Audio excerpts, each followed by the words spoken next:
रामलला की प्राण प्रतिष्ठा में अब महज 13 दिन का वक्त बचा है। ऐसे में रामनगरी में प्रभु श्री राम के आगमन की तैयारियां तेज हो गई हैं और राम मंदिर से लेकर अयोध्या की गलियों तक में राम धुन ही सुनाई दे रही है। जी हां, हर जगह आपको रामधुन सुनाई देगी। लता मंगेशकर चौक से लेकर सरयू घाट तक जय श्री राम का पताका घरों पर लहरा रहा है। इत्र और फूलों की खुशबू से अयोध्या नगरी महक रही है। देखिए रामनगरी की ये भव्य तस्वीरें।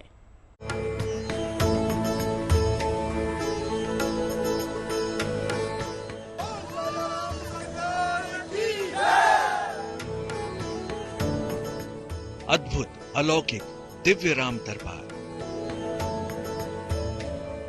खत्म होने वाला है राम भक्तों का इंतजार। राम नगरी में भव्य उत्सव की तैयारी। 22 जनवरी को मंदिर में विराजेंगे अवध बिहारी। अयोध्या में रामलला की प्राण प्रतिष्ठा से पहले राम नगरी राम धुन में मगन है। अयोध्या की गलियों में भक्ति भाव के रस बिखर रहे हैं।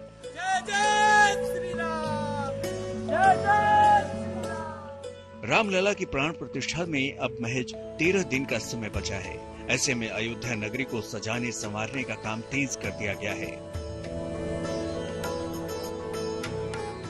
भव्य मंदिर से लेकर सरयू घाट तक अद्भुत छटा नजर आ रही है। लता मंगेशकर चौक से लेकर हनुमानगढ़ी तक भक्त राम भक्ति में डूबे नजर आ रहे हैं। बेसन के लड्डू, फूलों की माला और हनुमानगढ़ी में प्रभु श्री राम के सबसे बड़े भक्त महावीर हनुमान के दर पर मंगला आरती के लिए श्रद्धालु बड़ी तादाद में पहुंच रहे हैं। इसके साथ ही सरयू घाट पर भी भव्य आरती की तैयारी की जा रही है। अयोध्या की आरती है वो काशी की आरती। काशी के लोग पहले सतर्क होकर के और ये जो आरती कराते हैं, बहुत बढ़िया आरती है। बहुत लोग उसको दर्शन करने के लिए आते हैं। तो इस प्रकार से भव्यता दिव्यता गंगा की आरती और सरयू की आरती ऐसी होना चाहिए। जो पर्यटन मंत्री ने कहा है, बहुत अच्छी बात कहा है। इसकी भव्यता दिव्यता देख करके इससे लोग और भी उस पर आकर्षित हों और जाकर दर्शन करें। रामलला की प्राण प्रतिष्ठा के पहले ही रामनगरी भक्ति के रंग से सराबोर नजर आ रही है। घरों पर जय श्री राम का पताका शान से लहरा रहा है। इस वक्त अयोध्या नगरी का पूरा नजारा कुछ ऐसा ही है। हर जगह जय श्री राम की गूंज सुनाई दे रही है।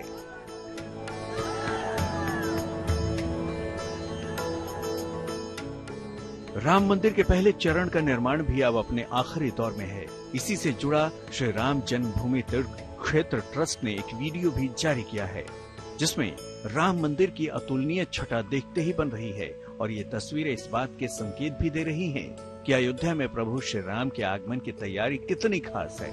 प्रवेश द्वार पर बजरंगबली, गरुड़ और सिंह की मूर्तियां रामलला के नए निवास की भव्यता का एहसास कराती हैं।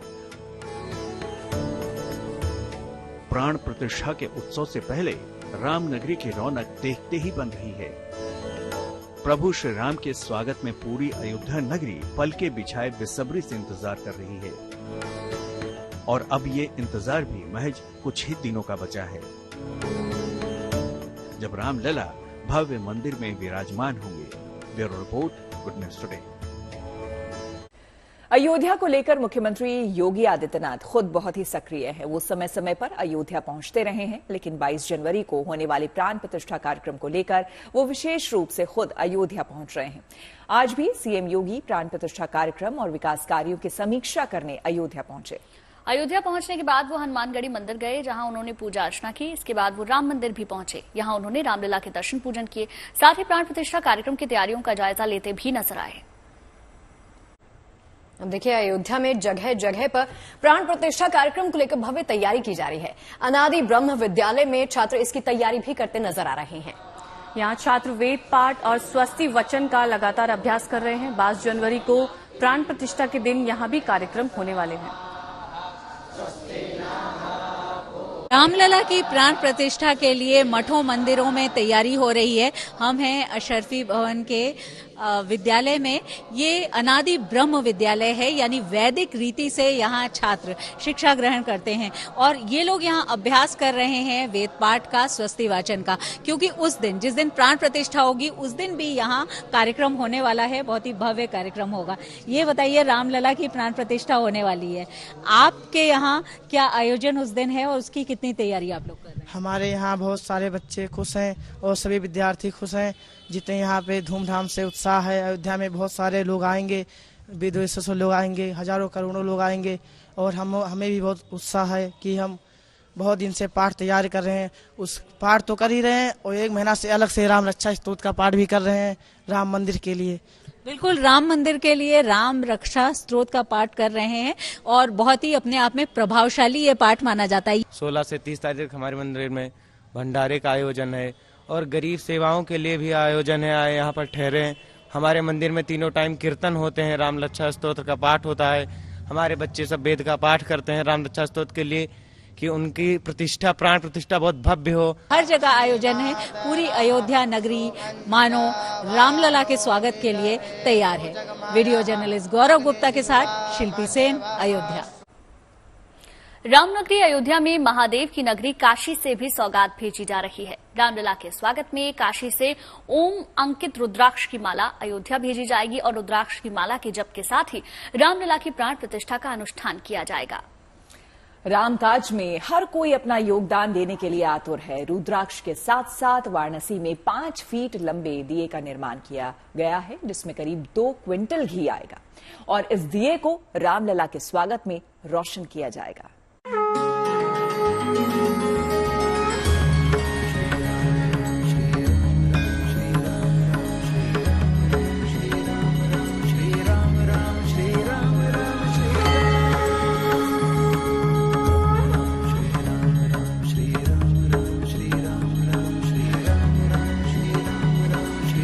अयोध्या के भव्य राम मंदिर में रामलला की मूर्ति की प्राण प्रतिष्ठा को लेकर बाबा भोले शंकर की नगरी काशी से नाता और मजबूत होता चला जा रहा है।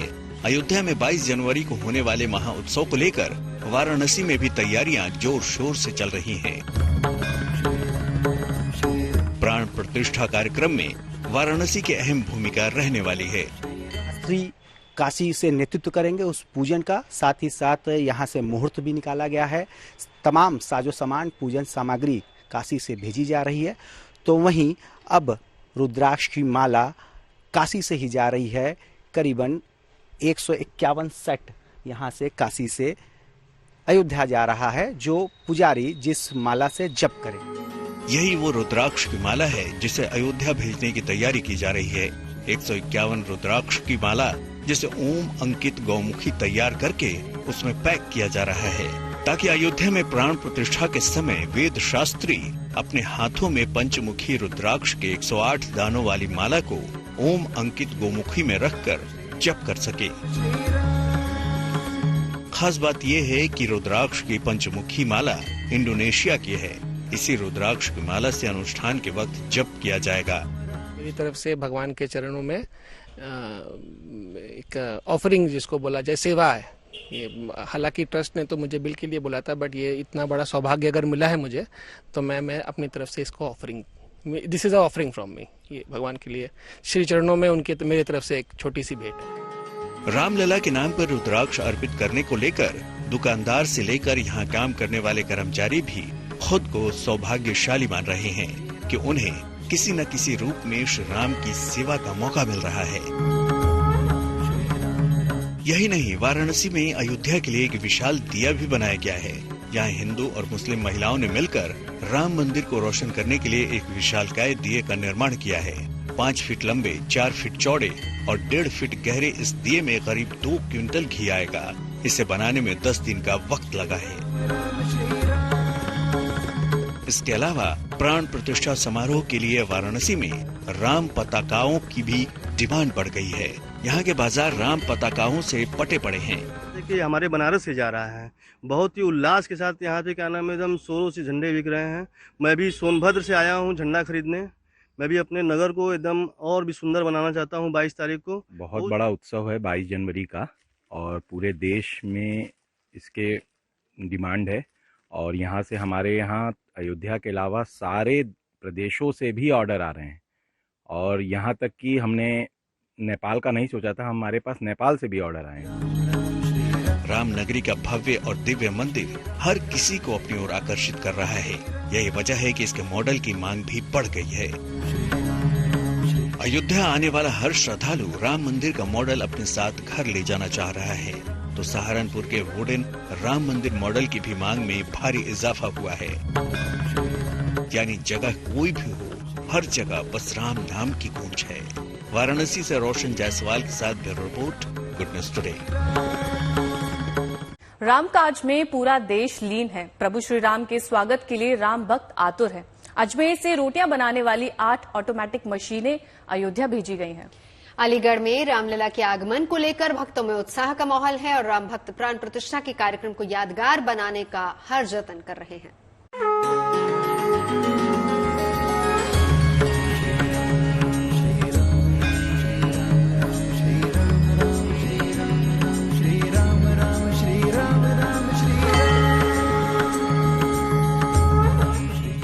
हर तरफ श्री राम नाम की गूंज,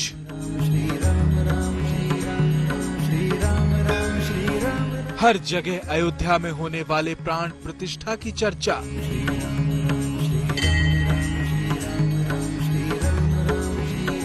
राम भक्तों की खुशी का ठिकाना नहीं है। सबका भाव एक, श्री राम के प्रति समर्पण। अजमेर से भी भक्ति भाव की ऐसी ही तस्वीरें सामने आई हैं। प्रभु श्री राम की विधिवत पूजा अर्चना के बाद वहां से अयोध्या के लिए विशेष सौगात रवाना की गई। ये वो सौगात है जो अयोध्या में राम भक्तों के लिए बनने वाली भोजन प्रसादी का हिस्सा है। अजमेर से रोटियां बनाने वाली 8 मशीनें अयोध्या के लिए भेजी गई हैं, जिन पर सीता रसोई में रोटियां बनेंगी। इस ऑटोमेटिक मशीन में एक बार में 1200 रोटियां बनेंगी। राजस्थान विधानसभा के अध्यक्ष वासुदेव देवनानी ने राम पताका दिखाकर इन मशीनों को अजमेर से रवाना किया। एक नहीं, ऐसी 8 मशीनें जारी हैं जो 1 घंटे के अंदर 1200 चपातियां बनाएंगी। ऑटोमेटिक है और वह माँ सीता की भोजनशाला में रखी जाएगी। इससे बड़ा सौभाग्य अजमेर वासियों को मिल नहीं सकता। अयोध्या हो या अजमेर या फिर देश का कोई भी हिस्सा, हर जगह राम भक्ति की लहर दिखाई पड़ रही है। अब अलीगढ़ के इन युवाओं को ही लीजिए। भगवान राम के प्रति अपने भक्ति भाव को प्रदर्शित करने के लिए इन्होंने ये जरिया अपनाया। अपने शरीर पर श्री राम का टैटू बनवा रहे हैं। जैसे कि लोग अपने अपना दृष्टि रखते हैं भगवान के प्रति, जैसे मैंने भगवान के लिए राम जी का टैटू बनवाया। मेन बात यह है कि हमारे जो 22 तारीख को सबसे मेन भव्य शुभारंभ होने वाला है राम मंदिर का, तो मैं उसके प्रति अपनी आस्था को जाहिर करना चाहता हूँ राम का टैटू बनवा के। अयोध्या में होने वाले प्राण प्रतिष्ठा कार्यक्रम को यादगार बनाए रखने के लिए राम भक्तों में टैटू का जबरदस्त क्रेज नजर आ रहा है। पहले इतने क्रेजीनेस मैंने नहीं देखी लोगों के अंदर, क्योंकि अभी एकदम उद्घाटन होने वाला है, तो लोगों के अंदर भावनाएं, उनकी फीलिंग्स एक्सप्रेस करना चाह रहे हैं वो अपनी, तो वो टैटू के माध्यम से अपनी फीलिंग्स को निकाल रहे हैं। और ज्यादातर मेरे पास हर उम्र का मतलब क्लाइंट आ रहा है। मेरे मन में बसे हैं राम, मेरे तन में बसे हैं राम। हर जगह से राम भक्त यही संदेश दे रहे हैं। अब उन्हें इंतजार है तो 22 जनवरी का, जब अयोध्या में भव्य प्राण प्रतिष्ठा कार्यक्रम आयोजित होगा। अजमेर से चंद्रशेखर शर्मा और अलीगढ़ से शिवम सारस्वत के साथ bureau report, good news today.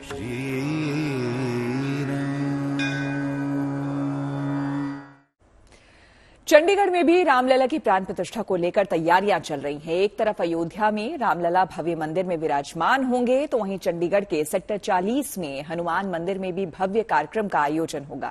यहां भक्तों को जय श्री राम लिखे हुए 11,000 दिए और जय श्री राम पताका श्रद्धालुओं में बांटा जाएगा। यही नहीं, हनुमान मंदिर में करीब 5.25 क्विंटल के लड्डू का भी भोग लगाया जाएगा, जिसे प्रसाद के रूप में भक्तों में वितरित किया जाना है।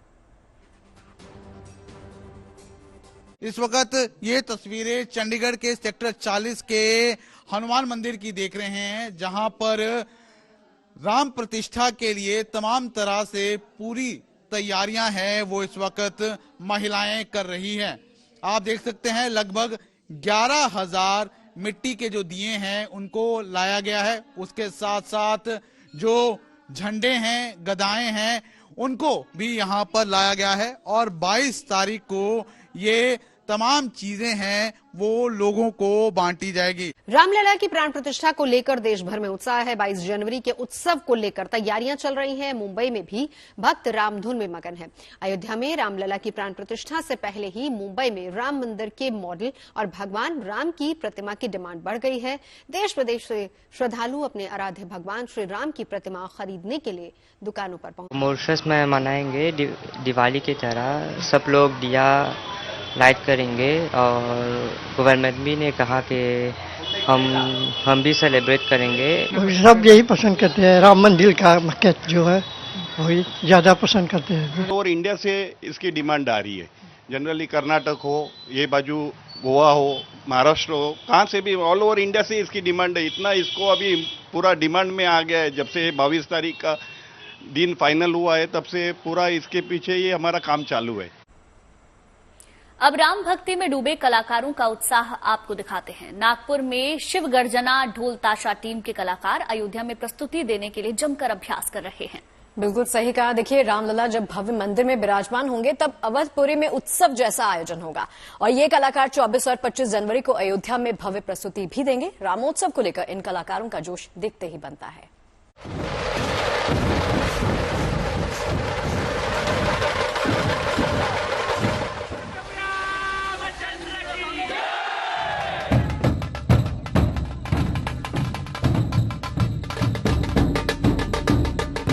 ये उत्साह, ये उमंग देखिए।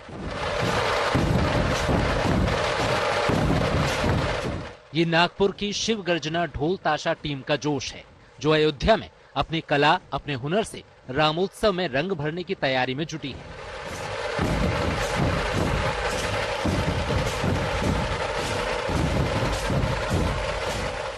इस ग्रुप के 111 सदस्य 24 और 25 तारीख को राम मंदिर परिसर, हनुमानगढ़ी समेत अयोध्या की प्रमुख जगहों पर प्रस्तुति देंगे और ढोल ताशों की गूंज के साथ अयोध्या के उत्सव में राम भक्ति के अद्भुत रंग भरेंगे।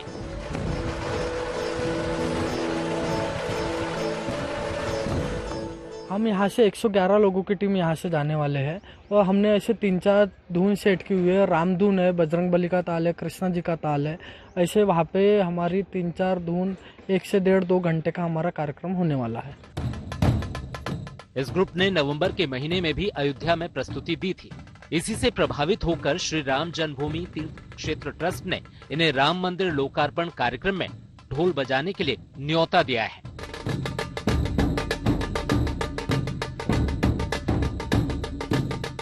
हमारा तो सौभाग्य है कि हमें वहाँ पे रामलला के चरणों में वादन, मंदिर के सामने वादन करने का सौभाग्य हमें मिला है। बस यही हमें इतनी खुशी है कि हमारा भाग्य ही है कि हमें रामलला ने हमारे को वहाँ पे बुलाया है।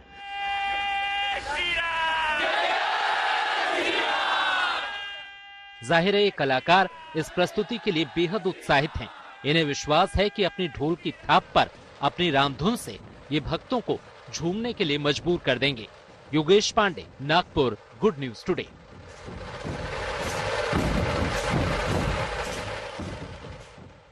प्रधानमंत्री मोदी 10 जनवरी यानी कि कल गांधीनगर में वाइब्रेंट गुजरात का शुभारंभ करने वाले हैं, जिसकी चर्चा सिर्फ भारत ही नहीं बल्कि दुनिया के कई देशों में हो रही है। आपको बता दें कि इस कार्यक्रम में 34 भागीदार देश और 16 भागीदार संगठन हिस्सा ले रहे हैं। इसके अलावा 133 देशों के राजनयिक, कारोबारी और मंत्री भी इसमें शामिल होंगे। तो देखिए वाइब्रेंट गुजरात की ये झलक।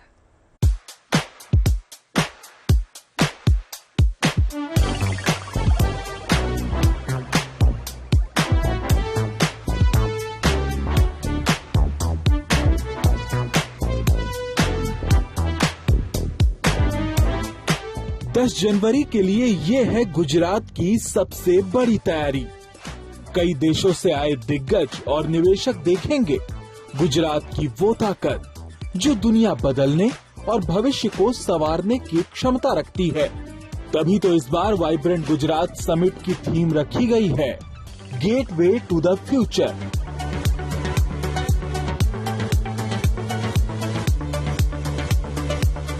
दस जनवरी बुधवार को सुबह 10 बजे गांधीनगर के महात्मा मंदिर कन्वेंशन सेंटर में प्रधानमंत्री नरेंद्र मोदी वाइब्रेंट गुजरात के 10वें संस्करण का उद्घाटन करेंगे। समिट में 34 भागीदार देश और 16 भागीदार संगठन हिस्सा ले रहे हैं। इसके अलावा 133 देशों के राजनयिक, कारोबारी और मंत्री भी इसमें शामिल होंगे। सम्मेलन में माइक्रोसॉफ्ट, नेस्डेक, गूगल, सुजुकी जैसी कई बड़ी कंपनियों के सीईओ की मौजूदगी होगी। उद्योगपति गौतम अडानी, मुकेश अंबानी और नटराजन चंद्रशेखरन भी इसमें हिस्सा लेंगे। ये समिट 10 जनवरी से 12 जनवरी तक होगा। जो वाइब्रेंट गुजरात ग्लोबल समिट है वो 10वां संस्करण है। इससे पहले 9 एडिशन हो चुके हैं। गुजरात आज जो गुजरात मॉडल की चर्चा होती है उसमें एक जो मूल कारण माना जाता है वो वाइब्रेंट गुजरात ग्लोबल समिट है। और इसकी सफलता की बात करें तो ये इतना सफल रहा है कि अब हर एक राज्य इसको करने जा रहा है। 2 दिन पहले ही तमिलनाडु में जो है इसी तरीके का एक कार्यक्रम हुआ। इससे पहले बंगाल में हो चुका है, छत्तीसगढ़ और राजस्थान में भी ऐसे कार्यक्रम हो चुके हैं। तो ये इस कार्यक्रम की सफलता दिखाता है कि बाकी राज्यों को भी इसको फॉलो करना पड़ रहा है। तो इस तरह से वाइब्रेंट गुजरात जो है गुजरात के लिए काफी सफल रहा। इस साल भी वाइब्रेंट गुजरात समिट से पहले ही सरकार ने 10 लाख करोड़ के एमओयू किए हैं, जिसे सीधा निवेश जो है गुजरात में आए। कारोबार के साथ साथ गुजरात अपनी मेहमान नवाजी के लिए भी जाना जाता है, इसलिए आने वाले मेहमान शानदार यादों को लेकर जाएं, इसका भी इंतजाम किया गया है। वाइब्रेंट गुजरात समिट में शामिल होने वाले मेहमानों के लिए खास तरह की शाकाहारी थाली तैयार की गई है। 3 दिन तक विदेशी मेहमानों को सिर्फ शाकाहारी भोजन परोसा जाएगा। इसमें बासमती चावल से लेकर पनीर की कई डिशेज शामिल की गई हैं। वाइब्रेंट गुजरात समिट के आगाज से पहले पीएम मोदी 8 जनवरी को ही गुजरात पहुंच चुके हैं। आज प्रधानमंत्री मोदी ने वर्ल्ड लीडर्स और सीईओ के साथ बैठक की। उसके बाद गांधीनगर में vibrant Gujarat global trade show का शुभारंभ और कल होगा वाइब्रेंट गुजरात समिट का आगाज। ब्रिजेश दोषी, गांधीनगर, गुड न्यूज टुडे। और चलिए बात थोड़ी सी टैलेंट की कर लेते हैं। बिहार के आरा लिए चलते हैं, जहां पर एक इंजीनियर ने पानी पर तैरता हुआ आशियाना बनाया है। गंगा की लहरों पर तैरता ये घर अपने आप में अद्भुत कारीगरी का एक नमूना है। बिल्कुल, और इस पहल का मकसद बाढ़ आपदा में फंसे लोगों को बचाने के साथ साथ इको टूरिज्म को बढ़ावा देना है। खास बात यह है कि नदी पर तैरते इन खूबसूरत मकान को महज 6 लाख रुपए की लागत से तैयार किया गया है।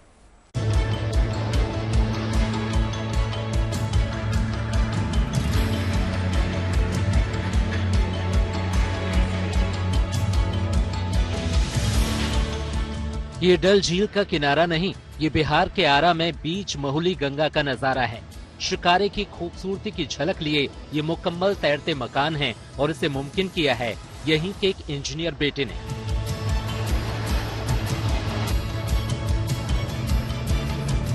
गोबर की ईंट, मिट्टी, चूना और बांस बल्ली से तैयार ये अनोखे मकान इको टूरिज्म के साथ बाढ़ के हालात में भी मददगार साबित होंगे।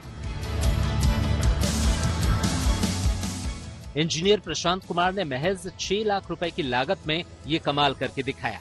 बाढ़ की विभीषिका से जूझने वालों के लिए ये सपनों के संसार जैसा है।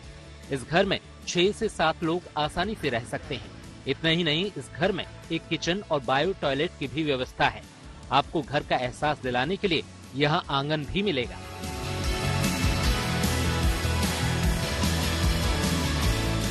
ये जो घर है इसको बनाने का जो मूल कारण है वो है कि बाढ़ के चलते जो बाढ़ पीड़ित लोग जो विस्थापित होते हैं उसको रोकने के लिए, जो अपना घर छोड़ करके और मजबूर हो जाते हैं रोड के बीच में जाके रहने के लिए, अगर हमारा घर का व्यवस्था ऐसा हो कि बाढ़ आए और ये अपनी जगह पे तैरने लगे तो वो चीज रुक सकता है। ये बाढ़ पीड़ितों की जहां मदद करेगा वहीं पर्यटन को भी बढ़ावा देगा। इको पर्यटन की दिशा में प्रशांत कुमार की ये पहल अहम साबित हो सकती है। खास बात यह है कि इस मकान में खूबसूरती का भी पूरा ख्याल रखा गया है, जिससे पर्यटक इसकी ओर आकर्षित हों। इस घर को हैंडमेड क्राफ्ट से सजाया गया है। हैप्पीली इको टूरिज्म का इन्वायरमेंट डेवलप होता है, तो उसको करने में बिल्कुल बहुत अच्छा लगेगा कि हम अपने क्षेत्र में ऐसा कर सकें कि देश विदेश के लोग आए, देखें और घूमें और बिहार का नाम ऊपर। आरा के प्रशांत कुमार के कमाल को देखने दूर दूर से लोग पहुंच रहे हैं। कोई सेल्फी ले रहा है तो कोई जमकर तारीफ कर रहा है। इन सब से अलग इनकी ये पहल एक नई उम्मीद की ओर ले जाती है। बाढ़ जैसी आपदा से निपटने के साथ ही इको टूरिज्म का अवसर भी तलाशती है। सोनू कुमार सिंह, आरा, बिहार, गुड न्यूज टुडे। पश्चिम रेलवे ने एक अनूठी पहल की है। वो पहल है कुली नंबर 1 के सम्मान की। इसका मकसद लाइसेंसधारी कुलियों और यात्रियों के बीच बेहतर संपर्क सुनिश्चित करना है। बिल्कुल, आपको बता दें, यही नहीं, रेलवे का ये भी मानना है कि रेलवे स्टेशन पर यात्रियों का बोझ उठाने वाले कुलियों का हर साल सम्मान भी किया जाए। यानी कि कुली नंबर 1 का चयन होगा और उन्हें पुरस्कार से नवाजा भी जाएगा।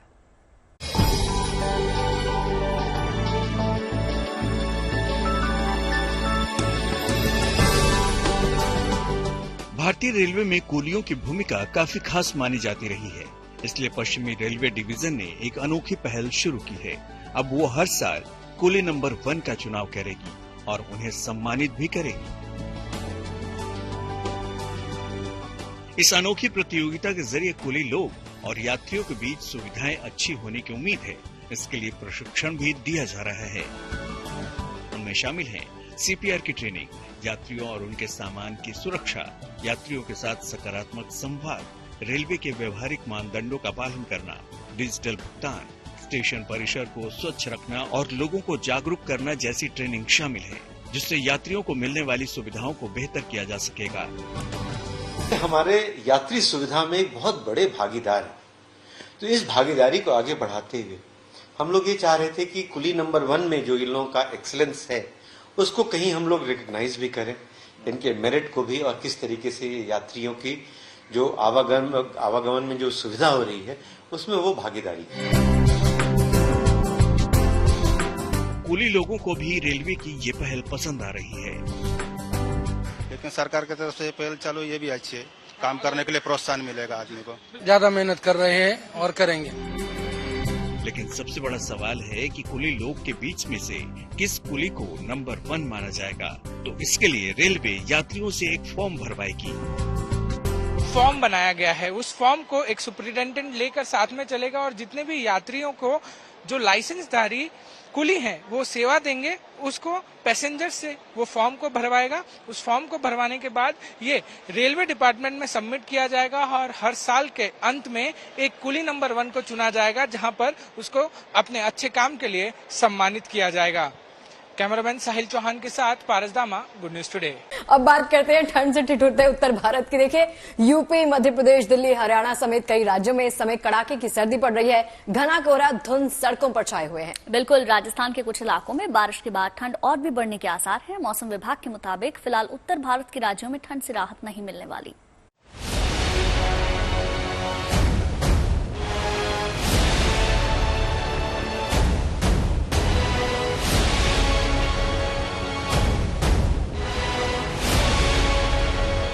दिल्ली समेत उत्तर भारत में इन दिनों कड़ाके की ठंड पड़ रही है। नए साल में सर्दी ने ऐसी दस्तक दी है कि लोगों का घरों से बाहर निकलना भी दूभर हो गया है। ये दिल्ली की तस्वीर है। मौसम विभाग के अनुसार दिल्ली में हल्की बारिश के भी आसार हैं। दिल्ली समेत पूरे NCR में ठंड इतनी ज्यादा है कि आपकी हड्डियां कांप उठेंगी। दरअसल तापमान इस समय जहां मैं खड़ा हूं कनॉट प्लेस में 9 से 10 डिग्री के बीच में है और एक तो हवा बहुत ज्यादा नहीं चल रही है। उसके बावजूद भी, क्योंकि ऊपरी इलाकों पे आप देखिए कि माहौल जिस तरह से बिगड़ा हुआ है, मौसम का मिजाज बिगड़ा हुआ है, उसके चलते सूखी हवा ज्यादा चल रही है। मतलब ये हमें मानते हैं ना कि कपकपा देने वाली सर्दी, तो टेम्परेचर लगातार नीचे जा रहा है और उसी और ऊपर से सबसे बड़ी मुश्किल क्या है कि आसमान में बादल हैं, तो सूर्य देवता के एक तो दर्शन नहीं हो रहे हैं और इन बादलों के चलते जाहिर है कि एक तो जो तापमान है वो बढ़ेगा नहीं, वो लगातार कम हो रहा है। अब ऊपर से क्या है कि NCR के बाहरी इलाकों में कुछ इलाकों में बरसात भी देखी जा रही है और वो बरसात आगे भी अगर बढ़ती है तो इससे तापमान और नीचे जाएगा। यूपी में भी नए साल की शुरुआत ठंड की येलो अलर्ट के साथ ही हुई है। 3.5 घंटे लेट है सर, कोहरे के कारण लेट है। ट्रेन हम लोग की 4-5 घंटे हो गए सर लेट हुए। हम लोग तो अपने टाइम से ही पहुंचे यहाँ, लेकिन गाड़ी 4 घंटा लेट है। इससे नतीजा ये होता है कि जहाँ हमें जाना है वहाँ भी हम ज्यादा लेट पहुंचेंगे। ठंड इतनी ज्यादा है कि लोगों को घरों में हीटर और अलाव का सहारा लेना पड़ रहा है। मौसम विभाग के मुताबिक पूरे प्रदेश में बारिश की बौछारें पड़ने का अनुमान जताया गया है। ऐसे में अगले 2 दिनों में तापमान में और भी ज्यादा गिरावट आ सकती है। प्रदेश में सर्दी का प्रभाव कम होता नजर नहीं आ रहा है। ऐसे में आम जनमानस पर भी इसका काफी असर पड़ रहा है। पहाड़ों पर जिस तरीके से बर्फबारी हुई उसका असर पूरे उत्तर प्रदेश पर देखने को मिल रहा है। 15 जिलों में तकरीबन बारिश हुई है और कोहरे का भी साया है। साफ तौर से 15 जिलों के अलावा उत्तर प्रदेश में येलो अलर्ट भी जारी किया गया है। मध्य प्रदेश का हाल भी कुछ ऐसा ही है। राजधानी भोपाल में घना कोहरा है और कड़ाके की ठंड है, जिस वजह से तमाम स्कूलों को सुबह 10 बजे खोलने का आदेश दिया गया है। भोपाल के लिंक रोड इलाके में भी अगर आप देखें तो इस वक्त घना कोहरा छाया हुआ है। हम आपको बताएं कि पूरे भोपाल की बात करें या फिर मध्य प्रदेश के कई शहरों की बात करें, सुबह से ही घना कोहरा छाया हुआ है। मौसम विभाग ने पहले ही इस बात का पूर्वानुमान भी लगाया था कि मध्य प्रदेश के कई जिलों में मंगलवार जो है वो हल्के से लेके घने कोहरे तक की चादर जो है वो देखने को मिलेगी। और जिस तरीके से हालात इस समय बने हुए हैं, मौसम विभाग का साफ तौर पर कहना है कि बीते 24 घंटों में जो 5 सबसे ठंडे शहर मध्य प्रदेश में रहे हैं उनमें ग्वालियर, दतिया, नौगांव जो कि छतरपुर जिले में आता है, इसके अलावा शिवपुरी का पिपरमासा जो इलाका है वो भी बेहद ज्यादा ठंडा रहा है। राजस्थान में भी सर्दी जबरदस्त पड़ रही है। सीकर की इन तस्वीरों को देखकर आप अंदाजा लगा सकते हैं कि सर्दी का क्या हाल है। दूर तक घना कोहरा है और विजिबिलिटी 0 के आसपास है। सीकर, अलवर समेत प्रदेश के कई हिस्सों में ओले गिरने का अनुमान भी जताया गया है। फिलहाल पूरा उत्तर भारत सर्दी की चपेट में है। दिल्ली से लेकर यूपी और राजस्थान तक कड़ाके की ठंड है। मौसम विभाग के मुताबिक अगले कुछ दिन सूर्यदेव के दर्शन भी मुश्किल से हो सकते हैं। दिल्ली से आशुतोष मिश्रा, भोपाल से रविशपाल सिंह, लखनऊ से आशीष श्रीवास्तव के साथ सीकर से Sushil Kumar, good news today. देखिए, मैदानी इलाकों के साथ साथ पहाड़ी इलाकों में भी शीतलहर का दौर जारी है। भले ही पहाड़ों पर इस बार औसतन बर्फबारी कम हो रही है, लेकिन सर्दी कड़ाके की पड़ रही है। और आलम यह है कि जम्मू कश्मीर के कई इलाकों में तापमान माइनस में पहुंच गया है। वहीं हिमाचल प्रदेश भी भयंकर ठंड की चपेट में है। यहां सिसु झील भी जम गई है।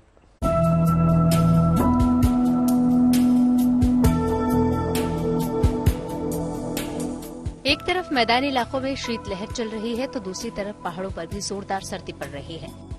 आलम यह है कि पहाड़ों पर पारा -15 तक पहुंच चुका है। आगे बढ़े उससे पहले लाहौल स्पीति के सिस्सू की तस्वीरों को देखिए। ठंड का आलम यह है कि पानी जमने लगा है। सिस्सू के इस झील का पानी पूरी तरह जम चुका है। सिस्सू में भले ही सर्दी की वजह से पानी जमने लगा है, लेकिन पहाड़ों पर इस बार मौसम कुछ अलग ही रंग में नजर आ रहा है। जनवरी के महीने में जो पहाड़ सफेद बर्फ से गुलजार हुआ करते थे, उन पहाड़ों को अब तक बर्फ का इंतजार है। शिमला की इन तस्वीरों को देखिए। ऐसा लग रहा है कि जैसे जनवरी नहीं बल्कि अप्रैल का महीना चल रहा हो। मौसम विभाग के मुताबिक हिमाचल प्रदेश में 20 साल बाद जनवरी में बर्फबारी के आसार बहुत कम हैं। बारिश हुई नहीं है और बर्फबारी इस साल, और अगर पिछले रिकॉर्ड हम देखते हैं तो कई सालों से हम देख रहे हैं कि 2007 में -99% जो है वो डेफिसिट रहा था। तो इस साल हम उससे भी कम जो है प्रेसिपिटेशन में है, और आगे का फोरकास्ट भी बड़ा कोई अच्छा नहीं है। अभी आने वाले दिनों में करीब 8 से 10 दिन जो है प्रदेश का मौसम आमतौर पर ड्राई रहेगा। हालांकि बर्फबारी भले ही नहीं हो रही, लेकिन ठंड हाड़ कपा देने वाली है। पारा शून्य के नीचे है, जो सामान्य तापमान से 4 से 6 डिग्री कम है। कुछ ऐसा ही हाल कश्मीर का है, जहां ऊंचाई के इलाकों को छोड़ दें तो बर्फबारी का सिर्फ इंतजार ही हो रहा है। हालांकि ठंड यहां भी जोरदार है। मंगलवार को श्रीनगर का तापमान -4 तक लुढ़क गया। श्रीनगर में फिलहाल पिछले कई दिनों से लगातार ठंड का प्रकोप बना हुआ है। दरअसल कश्मीर में पिछले 20 दिन से ना ही कोई बारिश हुई, ना ही कोई बर्फबारी हुई, जिसके चलते इस ठंड में इजाफा हुआ है। अगर मंगलवार की बात करें तो श्रीनगर में न्यूनतम तापमान -4 डिग्री तक रात में लुढ़का, जबकि सुबह सवेरे ये तापमान -2 था। उसका हाल आप मेरे पीछे देख रहे हैं। जो भी छोटे छोटे नदी नाले हैं वो अब श्रीनगर के साथ साथ कश्मीर के अधिकतर इलाकों में जमने लगे हैं। फिलहाल मैदानी इलाकों से लेकर पहाड़ी इलाकों तक सर्दी जोरदार है। कई इलाकों में घना कोहरा है तो कई इलाकों में बारिश के भी आसार हैं। मौसम विभाग के मुताबिक अगले कुछ दिन सर्दी का मिजाज कुछ ऐसा ही रहने की उम्मीद है। शिमला से विकास शर्मा के साथ श्रीनगर से अशरफ आने, गुड न्यूज टुडे। और बात अब खेल की करते हैं। विश्व कप में शानदार गेंदबाजी करने वाले भारत के तेज गेंदबाज मोहम्मद शमी को अर्जुन अवार्ड से नवाजा गया है। राष्ट्रपति द्रौपदी मुर्मू ने मोहम्मद शमी को सम्मानित किया। शमी वनडे वर्ल्ड कप में भारत की ओर से सबसे ज्यादा विकेट लेने वाले गेंदबाज हैं। उपलब्धियों को मान्यता प्रदान करते हुए वर्ष 2023 के लिए अर्जुन पुरस्कार प्रदान किया जाता है। श्री मोहम्मद शमी।